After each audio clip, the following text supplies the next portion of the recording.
আজ 3 দফায় শপথ অনুষ্ঠিত হবে। নতুন এমপি মন্ত্রীদের শপথের জন্য প্রস্তুত সংসদ সচিবালয়। আমন্ত্রণ জানানো হয়েছে দেশ বিদেশের 1200 অতিথিকে। আসবেন ভুটানের প্রধানমন্ত্রী, ভারতের লোকসভার স্পিকার, পররাষ্ট্র সচিব, পাকিস্তানের পরিকল্পনা মন্ত্রী, যুক্তরাজ্যের এশিয়া বিষয়ক আন্ডার সেক্রেটারি। এছাড়াও যোগ দেবেন কাতার, নেপাল, মালদ্বীপ সহ বিভিন্ন দেশের মন্ত্রী পর্যায়ের প্রতিনিধি। বিশ্লেষকরা বলছেন, জনপ্রত্যাশার কথা মাথায় রেখে ক্লিন ইমেজের মন্ত্রিসভা গড়তে হবে বিএনপিকে। ইমদাদুল হকের ক্যামেরায় আরো জানাচ্ছেন মাহবুব কবির চপল। বাংলাদেশের সংসদ চত্বরে শপথ নেবেন নতুন প্রধানমন্ত্রী সহ মন্ত্রিসভার সদস্যরা। বিষয়টি দেশ বিদেশে বেশ আলোড়ন তুলেছে। এমন আগ্রহ থেকেই ইতালির একদল পর্যটক দেখতে এসেছেন সংসদ ভবন।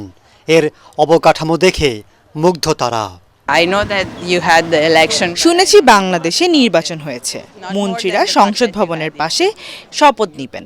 বিষয়টা বেশ ইউনিক মনে হয়েছে।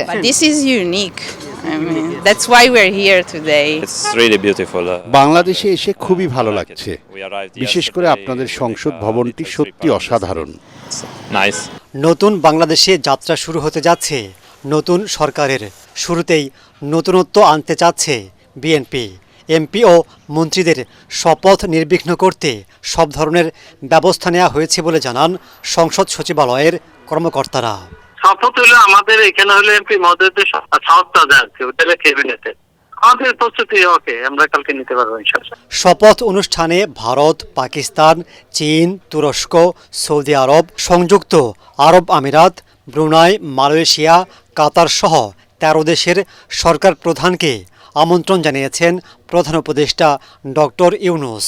এখন পর্যন্ত অংশগ্রহণ নিশ্চিত করেছেন ভুটানের প্রধানমন্ত্রী শেরিং তোবগে, ভারতের লোকসভার স্পিকার ওম বিড়লা ও পররাষ্ট্র সচিব বিক্রম মিস্ত্রি, পাকিস্তানের পরিকল্পনা মন্ত্রী আহসান ইকবাল, নেপালের পররাষ্ট্রমন্ত্রী বালা নন্দা শর্মা, মালদ্বীপের পররাষ্ট্রমন্ত্রী আবদুল্লাহ খলিল, শ্রীলঙ্কার স্বাস্থ্যমন্ত্রী নালিন্দা জয়াতিসা, যুক্তরাজ্যের ভারত প্রশান্ত মহাসাগর বিষয়ক আন্ডার সেক্রেটারি সীমা মালহোত্রা।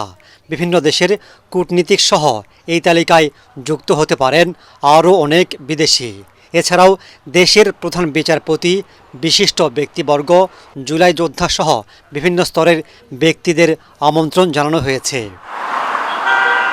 দেশের বিভিন্ন সমস্যা থেকে দ্রুত উত্তরণে দক্ষ ও সৎ ব্যক্তিদের মন্ত্রিসভায় রাখার পরামর্শ সাবেক উপদেষ্টা রাশেদা কে চৌধুরীর।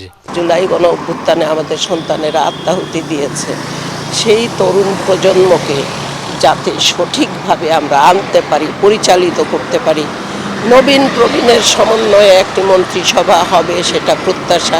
রুলস অফ বিজনেস যেটা থাকে একজন মন্ত্রী বা মন্ত্রণালয়, সেটা অনুযায়ী দায়িত্ব পালন করবেন, সেটা তো আমাদের প্রত্যাশা। তো তারা আবার স্থানীয়ভাবে যদি নিয়োগ বাণিজ্য, ভর্তি বাণিজ্য এবং দখল বাণিজ্যের মধ্যে চলে যান, আগে যে ভুলগুলো মারাত্মকভাবে হয়েছে, আশা করছি যে সেটা হবে না। তিনি বলেন, আওয়ামী লীগের মতো বিএনপিও ভুল করলে খেসারত দিতে হবে, তাই সতর্ক থাকতে হবে প্রথম দিন থেকেই। বিগত কর্তৃত্ববাদী সরকার যা করে গেছে, এখন তারা তার ফসল ভোগ করছে। তাদেরকে নানাভাবেই তো আমরা দেখলাম যে দেশ ছেড়েই পালিয়ে গেলেন নেত্রী, অনেকেই পালিয়ে গেলেন। আমরা চাই সেই সব ভুল থেকে নতুন সরকার শিখবেন।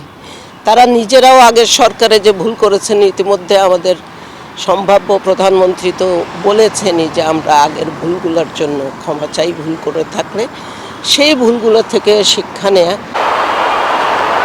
নতুন এমপি মন্ত্রীদের শপথে চমক দেখাতে যাচ্ছে বিএনপি। তবে চমকের পর তাদের জন্য চ্যালেঞ্জ অপেক্ষা করছে বলে মনে করছেন বিশ্লেষকরা, যেটার শুরু হবে দায়িত্ব নেওয়ার পর থেকেই আর মানিয়ে নিতে হবে দ্রুত সময়ের মধ্যে। মাহবুব কবির চপল, এটিএন বাংলা, সংসদ ভবন, ঢাকা।